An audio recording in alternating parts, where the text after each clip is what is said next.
Noong unang panahon, kalesa ang pangunahing transportasyon ng ating mga lolo at lola. Ngunit ngayon sa patuloy na pagbilis ng teknolohiya ay dumadami na ang transportasyon na ating ginagamit. Kasama na nga dito ang mga tren. Pero minsan ba sumagi sa isip mo, Kapepe, kung ano ang kaibahan ng MRT at LRT? Noong July 12, 1980, ay pinasimulang gawin ang Light Rail Transit Authority o LRTA sa Pilipinas sa panahon ng pamumuno ni Ferdinand E. Marcos, kasama ng kanyang asawa na si Imelda Romualdez Marcos. Ang LRTA na ito ay naglalayong makatulong para mas mapabilis ang transportasyon at mas mabababa ang pamasahe.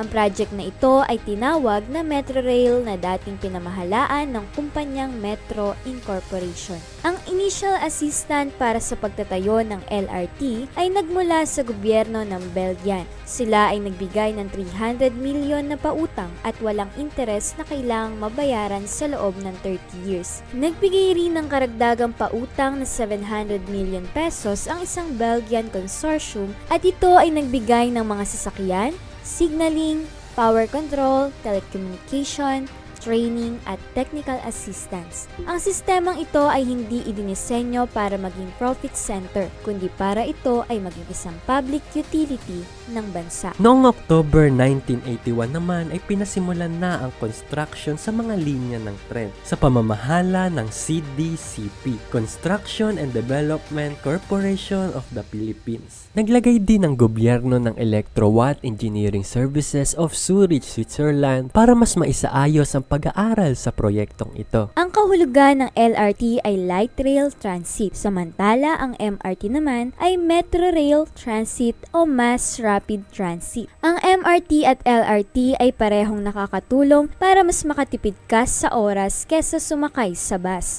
jeep o kaya taxi. Makakarating ka sa iyong destinasyon ng ilang minuto lamang sakay ng isang tren. Pero may pinagkaiba nga ba ang dalawang tren na ito? Kung titignan mo ay magkapareho naman itong transportasyon, di ba? Ang parehong LRT at MRT ay isang pinabilis na sistema ng transportasyon. Halimbawa, kung maglalakbay ka sa jeepney papunta sa iyong patutunguhan, maaari itong kumonsumo ng 30 minutes bago ka makarating doon.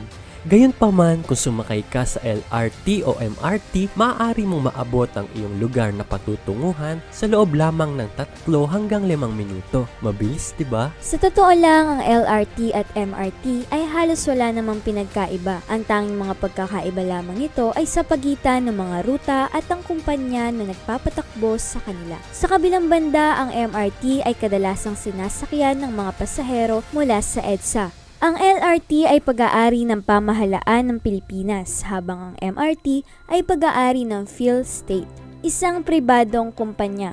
Kung nasa Singapore ka, ang LRT at MRT ay pinamamahalaan ng SBS Transit, isang kumpanya ng bus network. Ang pagsakay sa LRT at MRT ay nag-aalok ng mahusay na mga benepisyo. Una sa lahat, ang mga ito ay isang murang paraan ng transportasyon.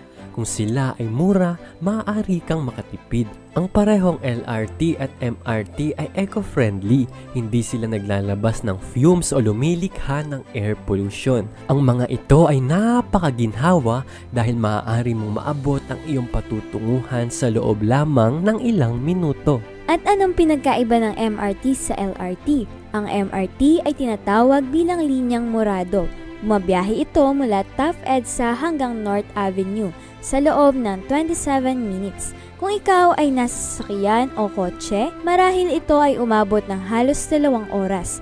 Mas mahaba ang tren nito kesa sa LRT. Ito ay pagmamay-ari ng isang pribadong kumpanya. At mas mabilis ang mga tren nito kesa sa LRT. Samantalang ang LRT naman ay tinatawag na linyang dilaw. Mabagal ang takbo nito at mas maiksi kaysa sa MRT. Ito ay pagmamay-ari ng gobyerno. Ang ruta nito ay mula sa Taft Avenue to Rizal Avenue at Magsaysay Boulevard hanggang Aurora Boulevard. Kayang magsakay ng 932 na pasahero ang isang tren ng MRT, habang ang LRT naman ay halos mahigit 800 lamang. Pero kapag rush hour, tingin ko kaya nitong magsakay ng mahigit 1,000 pasahero, yung tipong mag-aamuyan na kayo ng kilikili sa loob. Kahit anuman ang kaibahan nila, ay napakalaki ng tulong nito sa pang-araw-araw na pamumuhay ng bawat Pilipinong commuter na bumabangon at kumigising ng maaga. I'm Fifi. I'm Pepe. We're out!